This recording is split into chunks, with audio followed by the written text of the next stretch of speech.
Hello and welcome to the video. I regret to inform you that you have been clickbaited into watching this. Anyway, you are probably wondering who I am. Yo, who the fuck is this nigga? Well, I am a acquaintance of Nick. Some might even go as far as to say that I am a friend of his. But don't tell anybody that. I don't want people to know that I am associated with him. Now then, given that Nick is absent due to more relevant matters in his personal life, yes, I know it's hard to believe, but he does indeed have a personal life. I am stepping in and making a video for him. So let's get started. Today's video will be about Serbian mythology.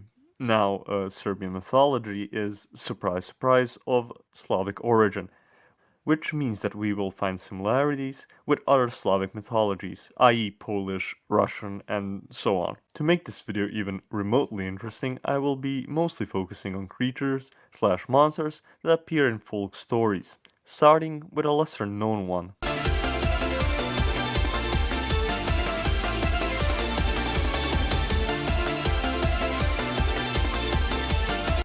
Bauk.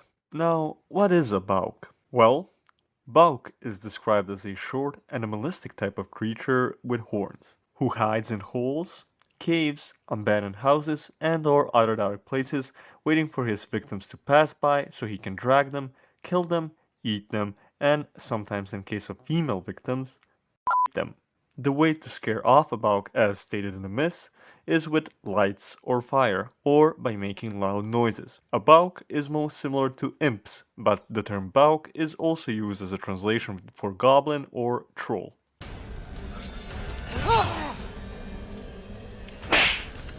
Now for something more juicy. Vampires, as you may know, are somewhat of a cultural phenomena, given the fact that their legend was monetized extremely, appearing in books such as these, movies such as these, video games such as these, and so on. You get the point. Vampires are pretty profitable. Vampires resemble humans, only the difference being that they feed off human blood. As described in the legends, there is many ways for one to become a vampire. The two most common ways being a ritual or being reborn as one after your death.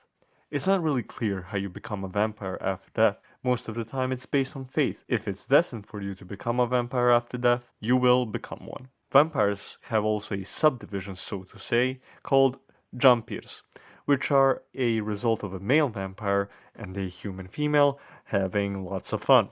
And that's where the whole vampire BF trope in teenage media comes from. Now you're probably wondering whether or not there is a union between a female vampire and a human male. I'm sorry to burst your bubble, but the historical data about a union between a female vampire and a male human is very few and far between, if non-existent at all.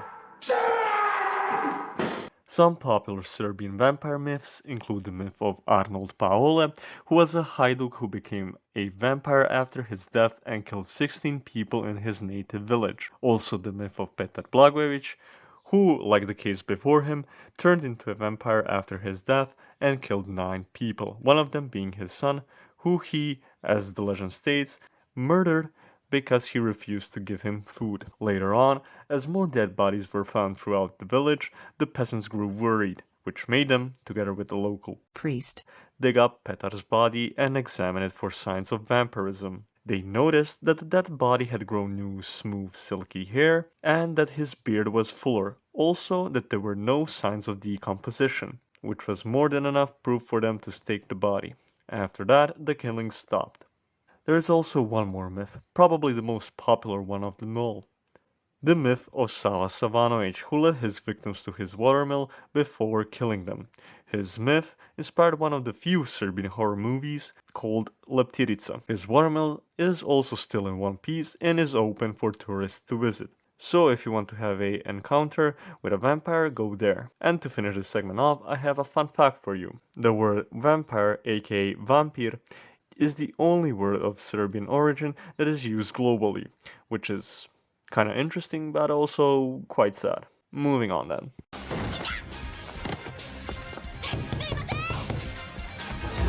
Ugly. Babaroga, literally translated as horny grandma, pardon me, horn grandma, yes, I know I am a hilarious individual, you can hold back your laughter now, is described as an old, ugly, toothless hag who has a horn on her forehead. Some myths describe her without a horn, which in turn makes her just a normal witch, similar to Baba Yaga. And as any witch, she kidnaps children and eats them, haunts their dreams, and so on. Usually, she is used to scare kids for doing something bad. Like in my case, only I was so extremely terrified of her that my mom had to take me to the local village voodoo lady, aka Vračara, to get rid of my fear for Baba Roga. On the topic of that, the action she performed on me is called salivanje strave, which is roughly translated to ominence of fear. The way she performed that was by covering my head with a red towel and throwing melted lead and water above my head.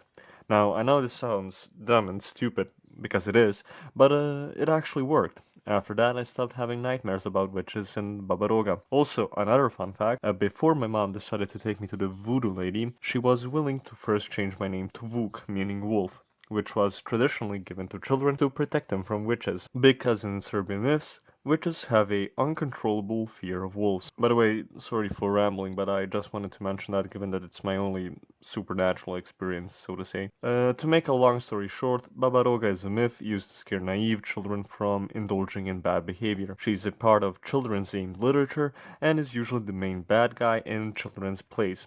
It's believed that the whole myth about Baba Roga started because some local village granny had a deformity on her head which made villagers scared of her.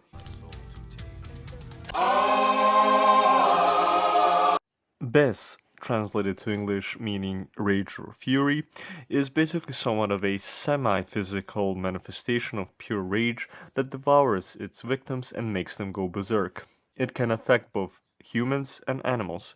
To attract the spirit, one has to spit in a fire or spin wool on a Sunday. Popular media examples of something resembling the Bes spirit might include Kentaro Miura's Berserk. While I'm not sure if he took inspiration from this specific myth, the similarities of the Beast of Darkness and Bes are kinda uncanny. It's not really stated anywhere how you get rid of the spirit, which in turn makes me believe that it disappears with the death of its host.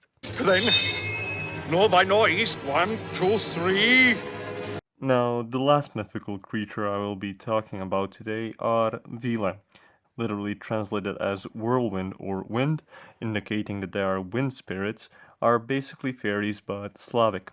What makes them unique compared to Western fairies is the fact that they are actually not small and fragile, but full-grown adult women with blonde hair. It is believed that there are three types of fairies in Serbian mythology: Zagorkinje, fairies that live on land and in deep forests; Brodarice, fairies that live near water or in water; and lastly, Oblakinje, fairies that live in the clouds. Serbian fairies in old legends are usually spotted dancing their signature dance called the Vilino Kolo, which attracts travelers with its beautiful and blissful music.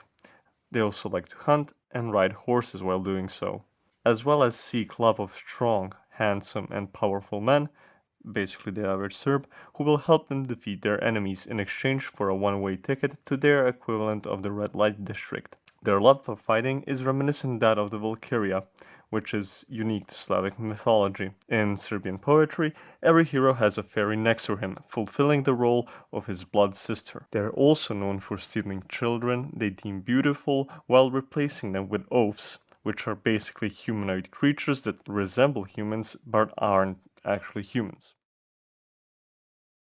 And that's it for today's video. I know that with this I didn't even scratch the surface of Serbian mythology.